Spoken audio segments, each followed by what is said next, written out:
and welcome to Gardening 365 32. First job today is putting it up on the Raptor Table.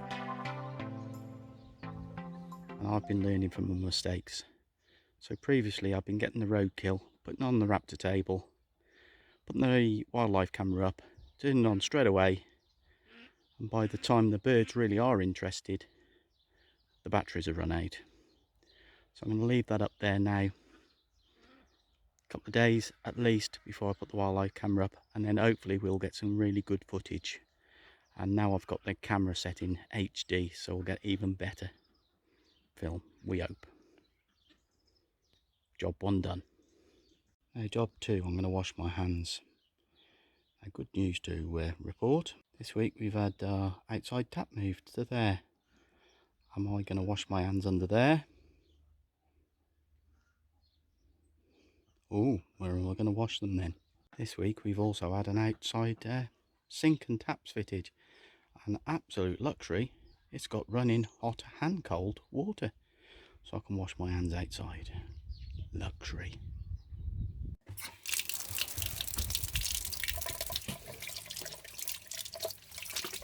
Oh, warm. Now this week we've also had a hole for a new raised bed. So this is going to be raised bed 1, 2, 3, 4, 5. This is going to be raised bed 6. So shortly what I'm going to do is put some shuttering round so I can put some concrete in to put the blocks on. Okay, so you'll see me doing this.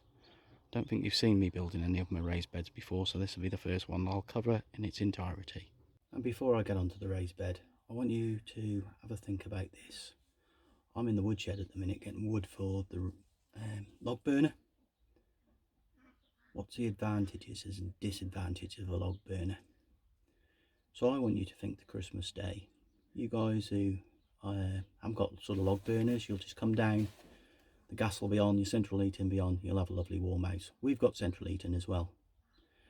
But then the stove will be on from Christmas Eve. We'll have to empty that out and maybe come out and get wood. Is it worth it having a log burner? Definitely. Okay, I'll definitely recommend them, but they are and can be quite a lot of work, and the upfront expense, as in with any heating system, can be pretty damn expensive. And wood burners, unless you're burning solid fuel, are not good for running central heating, because obviously the wood will burn too quickly. That's what I consider the advantage and disadvantage of a log burner. But the advantage is sitting there Christmas Day with that lovely roaring fire going up the chimney. Less than a couple of minutes and there's enough wood for the next, well, hopefully for the weekend. So take that in, let it just have a final little dry out in the porch, and then it can go into the fire area. And that's it for today. Going to leave it like that. As you can see, it's possibly a little bit small at the moment. The ground is dug out, so probably going to have to dig a little bit more, but it should be fairly easy. Tomorrow I'll get it all levelled into the ground, get it to the right height, and then hopefully, depending on weather, I'll get some concrete in there so it can set over the week, and then next weekend I could in theory be blocking, or possibly even Sunday, but that is asking a lot. Morning. Well, it ain't actually, it's afternoon.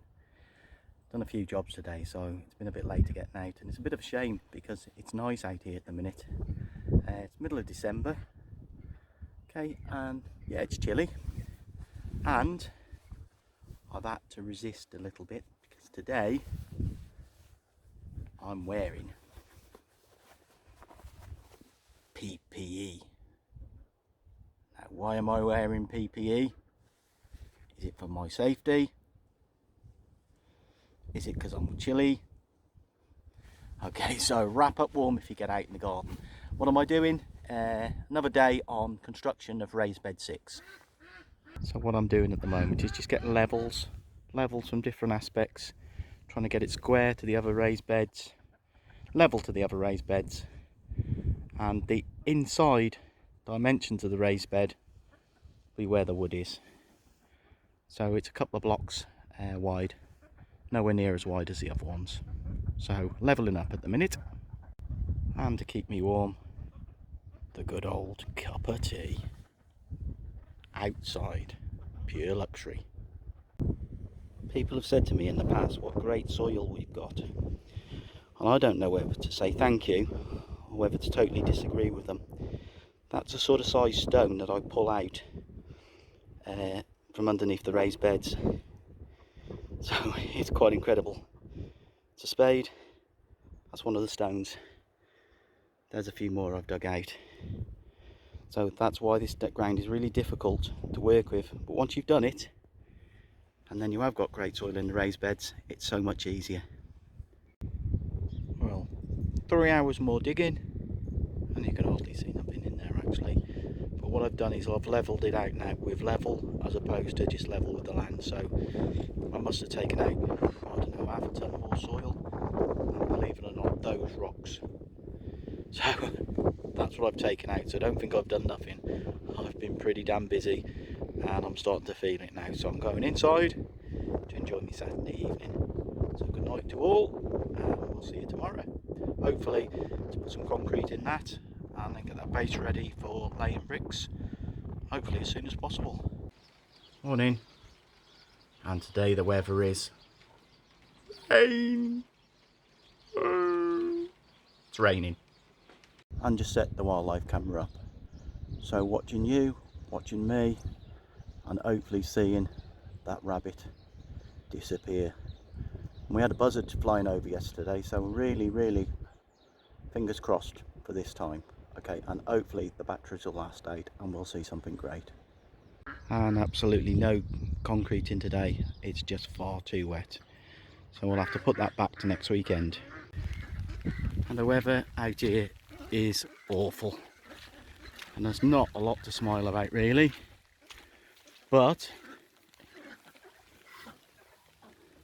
that little lot certainly put a smile on my face. One of my giant parsnips, a couple of leeks, a calabrese, and some really good carrots. Smile on my face, even though the weather is awful. Now it's great that we got veg ready at this time of the year, but what I hate doing is taking the mud off the veg in the house. So what I've done in the garage is taken all the green off, ready for them to be taken into the house. But before they go into the house, we've got one more step, and here's that step putting them into the tea for next year. But I will do it anyway. I've got an idea. I could roughly wash the veg off before taking them into the house. What a great idea it was having an outside sink. And really clean veg, ready to go into the house. We'll need one final little wash over, but none of that mud is going to go into the house, which is absolutely great. And the very last of this year's tomatoes. Very sad. Back to shop bought ones very shortly. And a nice little goodie box for Claire's dad. All cleaned and ready to go. And today I've been bottling some of the Sloe wine. So this is the Sloes that you saw me picking, and it's all but ready now. Bottling it, could even have a bottle nearer Christmas. Okay, fairly dry, still a lovely taste on it. So that's the Sloe wine. And there's a Sloe vodka, and next to it is some limoncello that I made as well. So I'll be bottling both of those very shortly. And that one on the end is me supercharged cider. Well, that concludes this episode of Gardening 365 32. Join us next time for the Christmas special. Okay, I can't wait. Please join us. And remember, if you've got any questions, please post them on Facebook and I will answer them on the Christmas special. Okay, have a great week and see you all soon. Keep inviting your friends to Facebook and please subscribe to YouTube. Bye.